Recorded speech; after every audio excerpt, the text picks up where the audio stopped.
Radiant دین اسلام پیش کرتا ہے what really happens at Arafat, the day اللہ کمس کلوزسٹ، سال کا وہ ایک دن جب اللہ اپنے بندوں کے سب سے زیادہ قریب ہوتا ہے، وہ دن جب لاکھوں لوگ ایک ساتھ رو رہے ہوتے ہیں اور آسمان سے رحمت برس رہی ہوتی ہے۔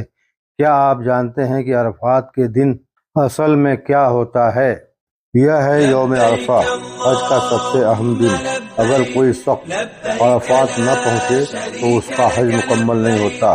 ریفرنس سنن ترمذی 889۔ تصور کریں ایک وسیع میدان، لاکھوں انسان، سب ایک جیسے لباس میں، نہ کوئی امیر نہ کوئی غریب، سب صرف اللہ کے سامنے کھڑے ہیں۔ ہر شخص اپنے گناہوں کے ساتھ آیا ہے اور ہر زبان پر ایک ہی دعا ہے، یا اللہ مجھے معاف کر دے۔ اور پھر وہ لمحہ آتا ہے۔ رسول اللہ صلی اللہ علیہ وسلم نے فرمایا، عرفات کے دن سے زیادہ کوئی دن نہیں جس میں اللہ اپنے بندوں کو جہنم سے آزاد کرے۔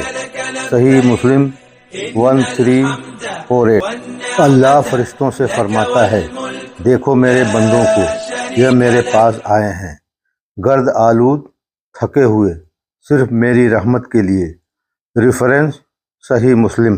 یہ وہ دن ہے جب ہر دعا قبول ہونے کے قریب ہوتی ہے۔ رسول اللہ صلی اللہ علیہ وسلم نے فرمایا، سب سے بہترین دعا یوم عرفہ کی دعا ہے۔ ترمذی 3585۔ اس دن یہ دعا ضرور پڑھیں، لا الہ الا اللہ وحدہ لا شریک لہ، یہ سب سے افضل ذکر ہے۔ آپ جو مانگیں گے اللہ سب سن رہا ہے، چاہے وہ گناہوں کی معافی ہو یا زندگی کی کوئی بڑی مشکل۔ اور جب سورج غروب ہونے لگتا ہے تو یہ وہ لمحہ ہوتا ہے جب لاکھوں لوگ امید کے ساتھ واپس لوٹتے ہیں۔ ایسا محسوس ہوتا ہے جیسے آج ان کے سارے گناہ معاف ہو گئے ہوں۔ لیکن سوال یہ ہے، کیا ہم صرف حج پر جا کر ہی اللہ کے قریب ہو سکتے ہیں، یا ہم آج ابھی اپنے دل سے بھی وہی تعلق بنا سکتے ہیں؟ اگر آپ چاہتے ہیں کہ اللہ آپ کے گناہ معاف کرے تو آج ہی دل سے ایک سچی دعا کریں۔ ویڈیو میں بس اتنا ہی۔ اگر ویڈیو آپ کو پسند آئی ہو تو لائک اور شیئر کریں، شاید کسی کی زندگی بدل جائے۔